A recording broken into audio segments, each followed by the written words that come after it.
आपने जो बात बोली वही मैं पूछना चाह रहा हूं।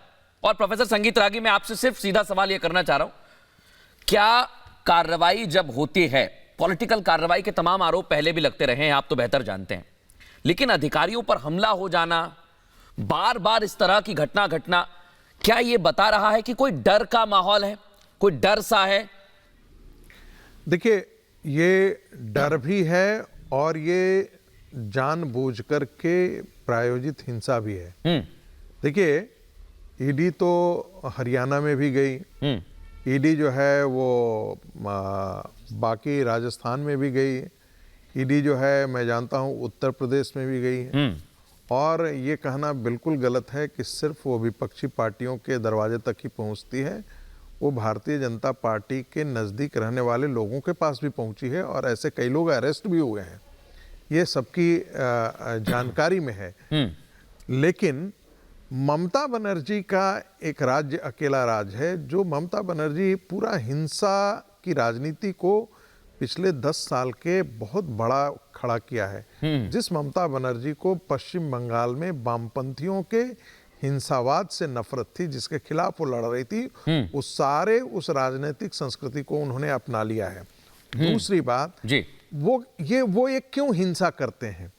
वो अपने किए गए का पाप और कुकर्म को छुपाने के लिए करते हैं, ताकि डर से वहां पर कोई जाए नहीं, कोई भी अधिकारी वहां काम करने दे। देखिए, बंगाल में जब चुनाव में थी तो चुनाव अधिकारियों के खिलाफ हिंसा उन्होंने किया था जी। जो चुनाव के यहाँ पर आयुक्त गए थे उनके खिलाफ हिंसा का प्रयोजन किया गया था। सीबीआई के अधिकारी गए थे, उनके खिलाफ हिंसा का प्रयोग किया था उन लोगों ने।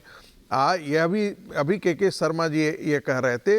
तो इसका मतलब है कि वो बंगाल के अंदर जो पुलिस अधिकारी और तृणमूल कांग्रेस और भ्रष्टाचारियों के बीच का जो गठबंधन है, उस गठबंधन को वो आश्वस्त करना चाहती हैं कि देखिए, चाहे नरेंद्र मोदी की सरकारी एजेंसी कुछ भी हो, चाहे भ्रष्टाचार का कुछ भी हो, लेकिन हम आपके साथ खड़े हैं, हम आपको कुछ होने नहीं। और मैं ये समझ नहीं पा रहा हूं, ऐसा इसलिए वो कर रहे हैं क्योंकि दोनों की मिली भगत है। और यही मैं एक चीज कहना चाह रहा हूं प्रोफेसर संगीत रागी, वो इसलिए कहना चाह रहा हूं, आपने कहा दोनों की मिली भगत है। ममता बनर्जी मल्लिकार्जुन खड़गे का नाम तो आगे करती हैं, आ रहा हूं अनिर्बान जी, खड़गे साहब का नाम तो आगे करती हैं, लेकिन वही कांग्रेस पश्चिम बंगाल में अपनी भाषा को बदल रही है।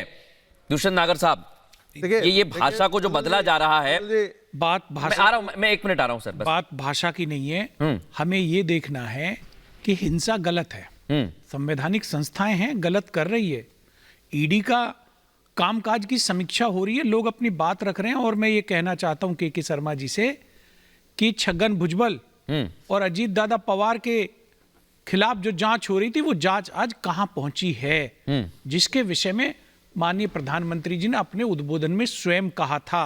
ठीक है, ईडी के अन्याय की चर्चा आज देश भर में है, लेकिन फिर भी हम भारत के जिम्मेदार नागरिक हैं और संविधान को मानते हैं, इसलिए किसी भी प्रकार की हिंसा ईडी के अधिकारी के ऊपर जो की गई है उसका समर्थन नहीं किया जा सकता, उसका निंदाई करनी पड़ेगी। और जिन लोगों ने भी उसके ऊपर अटैक किया है, हमला किया है, उनके खिलाफ सख्त कानूनी कार्रवाई होनी चाहिए।